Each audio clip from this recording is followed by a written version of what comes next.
जय श्री कृष्ण एवरीवन। हर हर महादेव। आज हम एक ऐसी स्टोरी के रियल स्टोरी के बारे में बात करेंगे। एक लड़की है नैना। नैना की ज़िंदगी में ऐसा क्या हुआ है जो कि उसको 22 साल शादी होने के बाद ही घर आ सकती है वो, वरना वो नहीं आ सकती। आइए हम सब मिलके सुनते हैं। तो नैना एक ऐसी लड़की है, उसके मम्मी पापा उसे बहुत प्यार करते हैं, उसके घर वाले उसे बहुत ज़्यादा चाहते हैं, पर फिर भी उसके घर वाले हमेशा उसको अपने घर से दूर ही रखे हैं। दूर मतलब जैसे कि उन्होंने अपनी बेटी को हमेशा से बचपन से ही अपने मामा मामी के यहाँ रखे हैं। जब तक उस लड़की की शादी नहीं हो जाएगी उसको बोल रखे हैं कि वो घर में नहीं जा सकती। एक दिन क्या हुआ ना, नैना की दादी की तबीयत बहुत ज़्यादा ख़राब होने लग गई।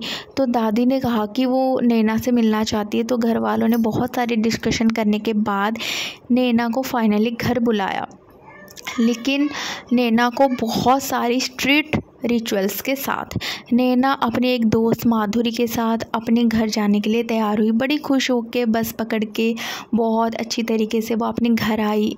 उसको ये कहा गया था कि आप शाम होने से पहले ही घर आ जाना।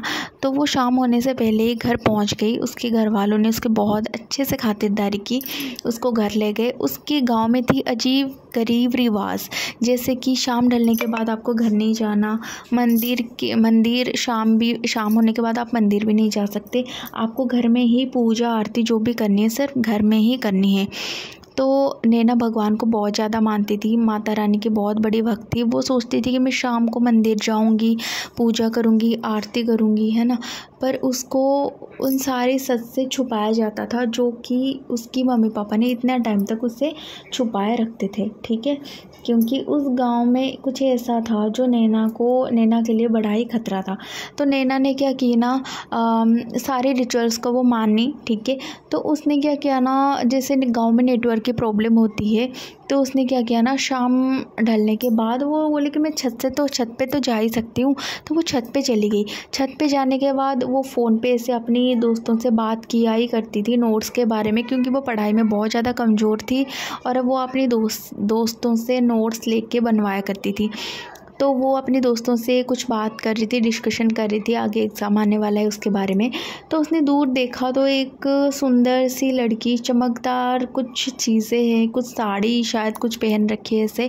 तो वो वहाँ पे ऐसे बैठी है, ठीक है, बैठी है। वो ये सोच रही है शायद मेरी तरह कोई होगी जिसको गाँव में, क्योंकि शाम ढलने के बाद एंट्री नहीं थी, तो शायद वो आ गई होगी और उसको उसके घर वालों ने पिकअप नहीं किया होगा, या तो घर में उसने नहीं दिया होगा। उसने डायरेक्ट यही बात सोची, क्योंकि इस गांव की यही रिवाज थी। तो उसने क्या किया ना, नीचे आके जैसे अपनी चुपचाप दरवाज़ा खोल के वो वहाँ तक जाने की कोशिश की और फिर गई भी। और जाने के बाद वो उस लड़की को ये कह रही, आप कौन है और आप यहाँ क्या कर रहे हैं। तो वो लड़की बहुत घूमी और वो बहुत ही सुंदर थी, बिल्कुल बहुत ही ज़्यादा सुंदर। उसको देखने के बाद ऐसा नहीं लगता था कि वो कोई नॉर्मल लड़की है, ठीक है, क्योंकि उस गांव में कोई ऐसी लड़की नहीं थी, मतलब वो गांव की तो नहीं लगती थी बिल्कुल भी। तो नैना ने उसको बोला आप कौन है।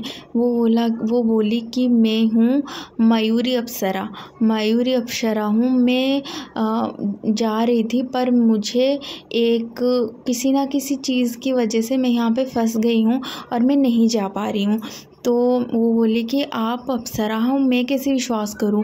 उसने नैना के पास्ट के बारे में सारी चीज़ बताई कि आप छोटे थे और आप छोटे जब थे उसके बाद घर में आपकी बहुत अच्छे से धूमधाम से पूजा हुई थी, पर उसके बाद आपको कुछ ऐसी चीज़ों की वजह से उनके मामा मामी के यहाँ आपको पहुँचा दिया गया। फिर नैना पूछी आपको ये सारी चीज़ें कैसे पता, और अगर आप ये जानते हैं तो आप ये बताइए मुझे क्यों मेरी मामा मामी के घर पहुँचाया गया।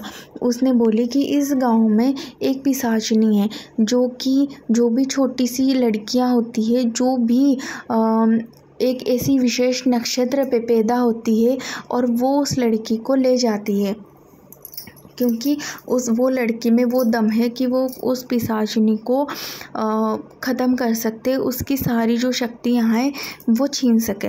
तो उसने बोला कि मेरे पास तो ऐसा कुछ नहीं है। बोला कि आपके पास है, क्योंकि आपने माँ दुर्गा की पूजा हमेशा करते हो और माँ भगवती की ब्लेसिंग हमेशा आपके साथ है। तो उसने दिखाया कि हाँ, मेरे गले में हमेशा से माँ दुर्गा की एक लॉकेट है और एक रुद्राक्ष की लॉकेट है और मेरे हाथ में एक अजीब सी निशान है।